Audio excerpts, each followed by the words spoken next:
Florida Blue. He got here because he spoke to people's problems, to their pain, to their passions, and he gave them hope. As the mayor of Florida's capital city, I humbly accept the Democratic nomination. So I'm not always the most popular guy in D.C., but I did have support from someone in Washington. He lives in the White House with the pillars in front of it.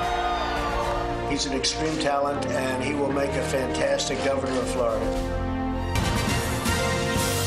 Tonight at 7, it's Andrew Gillum versus Ron DeSantis. A stunning upset in the Democratic primary last night, setting up an ideological battle between a Bernie Sanders-backed progressive and an unabashed Trump supporter. And already the rhetoric in this race is getting heated. The last thing we need to do is to monkey this up by trying to embrace a socialist agenda with huge tax increases and bankrupting the state.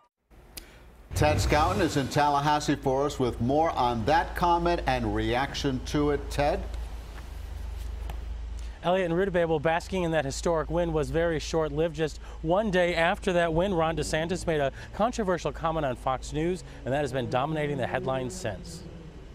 I think they've thrown away dog whistling and have fully leaned into the bullhorn. Democratic Florida gubernatorial candidate Andrew Gillum responding to what many are calling a racist comment made by Republican opponent Ron DeSantis. It happened this morning during an interview on Fox News. The last thing we need to do is to monkey this up by trying to embrace a socialist agenda with huge tax increases and bankrupting the state. That is the DeSantis campaign put out a statement saying Ron DeSantis was obviously talking about Florida not making the wrong decision to embrace the socialist policies that Andrew Gillum espouses. To characterize it as anything else is absurd.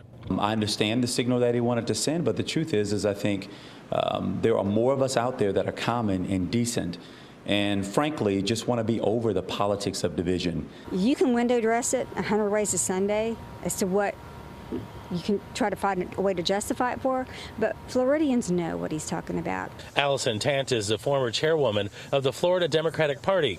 She says there's no misunderstanding in the message here.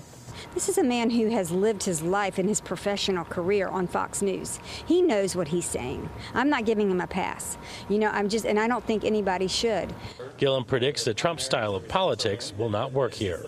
I think Donald Trump is going to get a very hard reality check, along with Ron DeSantis, when on November 6th, Florida voters act, I think, in strong form to reject that brand of politics and say that we deserve and are going to strive for better here in Florida.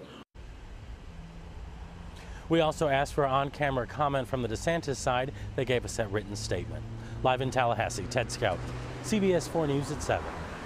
Ted, thank you very much. And reaction to DeSantis' comment has been swift. Terry Rizzo, the chair of the Florida Democratic Party, rebuked the Republican nominee in a tweet saying, quote, "It's disgusting that Ron DeSantis is launching his general election campaign with racist dog whistles." And the Political Action Committee, Color of Change, released this statement, which reads in part, "There should be no room in our political discourse for this sort of divisive rhetoric." And after DeSantis tried to clarify his comment, the Fox News host who interviewed him read a statement on the air, quote, "We do not condone this language," end quote.